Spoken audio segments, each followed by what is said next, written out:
What's up, guys? This is Kevin from 30 is Dead.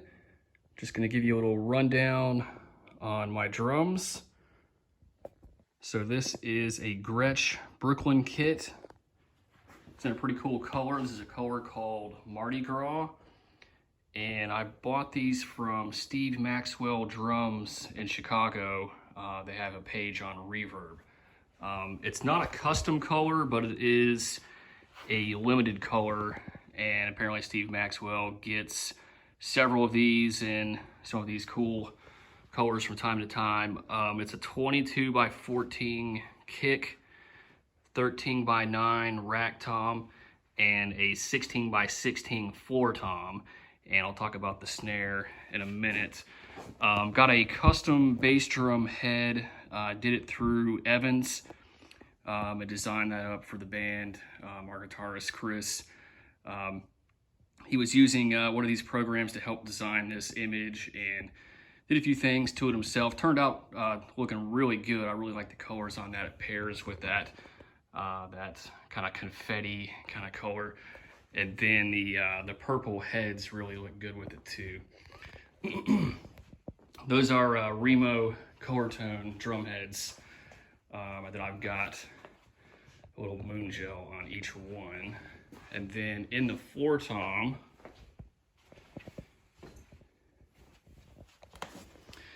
I probably can't see it in there. I've got a couple cotton balls in there. Where are they? I can't even see them down in there. Yeah, the reflection's gonna make it where you can't see it. I've got a few cotton balls in there for a little extra muffling. That's pretty cool because when you strike the drum, it doesn't do anything, but the cotton balls jump in the air, and when they land, they dampen it. So that's pretty cool.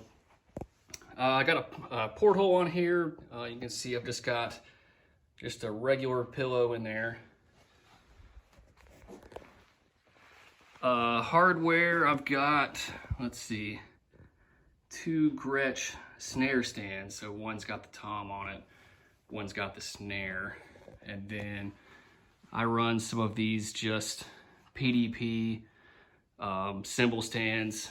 I like to try to get away with straight stands when possible because it's just easier setup and all that. So I only have the one boom stand with the ride cymbal. The snare drum. So it is a Gretsch USA Custom Bell Brass snare drum, and that thing is a beast. Really love the sound of that. It's a 14 by 6.5.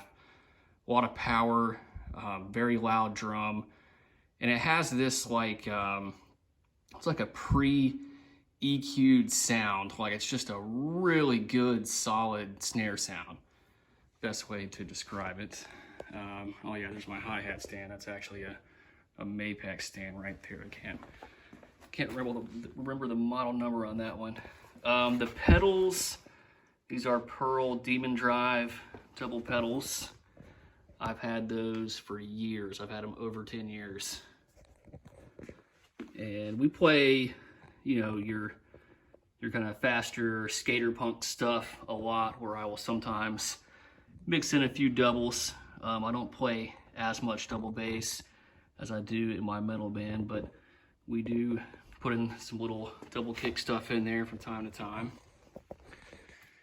I got a little stick bag on the back. I also run a little one off my hi-hat. It's not on there right now. Let's go look at the tom head right there. Let's look at the cymbals. So these are, starting with the hi-hat, Meinl Byzance 15-inch medium. And I absolutely love these hi-hats. Just a really good all-around hi-hat. And I kind of like the larger sized hi-hats. So 15 works out well for me. Got the Meinl Classics Custom Dark. This is an 18. And then I've also got a 19 on the other side. These are great crash cymbals for a working drummer because these are relatively inexpensive compared to like the Byzance series. but you still get a really good quality sound out of them. And they're great. If you play music where you're really smashing on cymbals, these are a good choice. And they hold up really well. I've not cracked them or anything like that, but you know, if you spend some big time bucks on, you know, a Byzance series, you might be hesitant to smash on that unless you've got some sort of endorsement going on or something. Ride cymbal is a Byzance 21-inch polyphonic ride. This is my favorite cymbal of all time. You can do anything with it. You can crash on this, you can ride it traditionally, you can use the bell. I really like it because it has a good wash. So I can kind of, I don't want to say lightly crash on it because you're never really lightly crashing it, but I can hit away on this thing and build up that wash, really fill out some of these beats, especially some of the choruses in our songs. I'll get onto this thing and it really just fills it out nicely.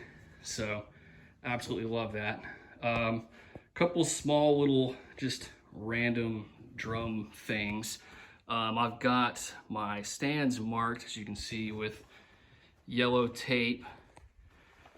I like to do that because it kind of tells me which way to orient the stand if I'm in a hurry, and also marks it as mine since a lot of guys are using similar or identical gear. So if I'm in a quick changeover, sometimes just saving a few seconds like that can make a difference. So I do the same thing on my cases. I throw a little yellow tape on there. That way you can instantly know which bag is yours.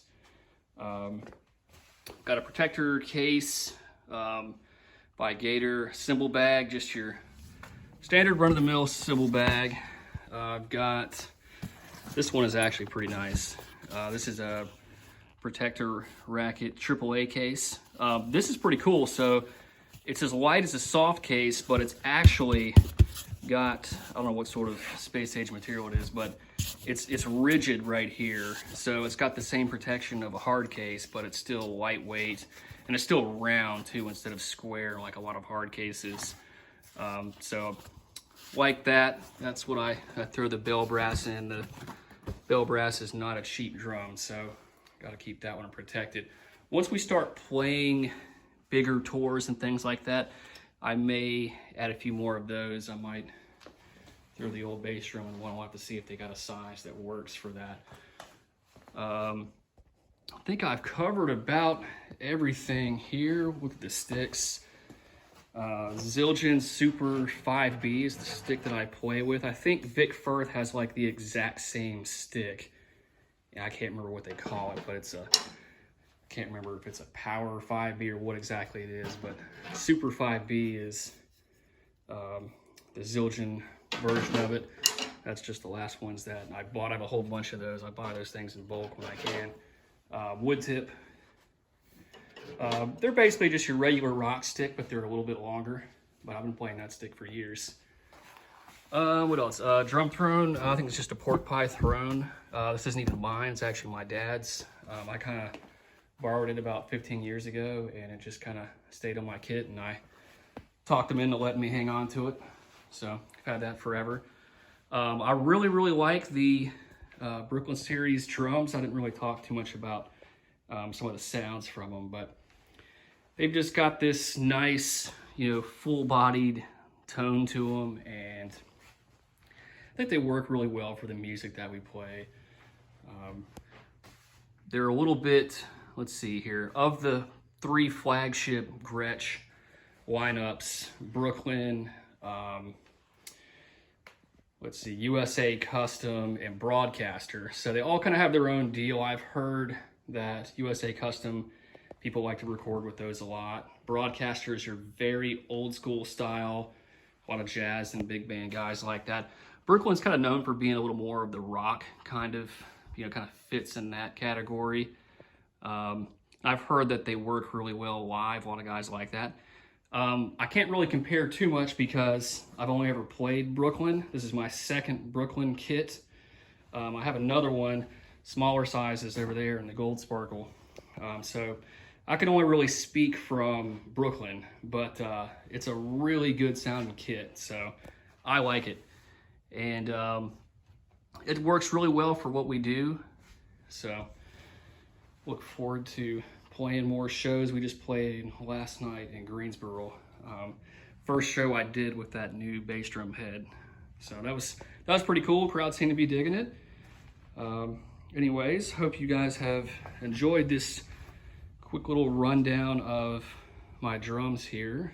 I'll try to do a few more of these videos so you can check out some gear and stuff. Please check out our other videos if you want to see this thing in action, hear what it sounds like. We've got quite a few live videos on the channel now. And don't forget to check out 30 is Dead on Spotify and all the socials. You guys have a great day.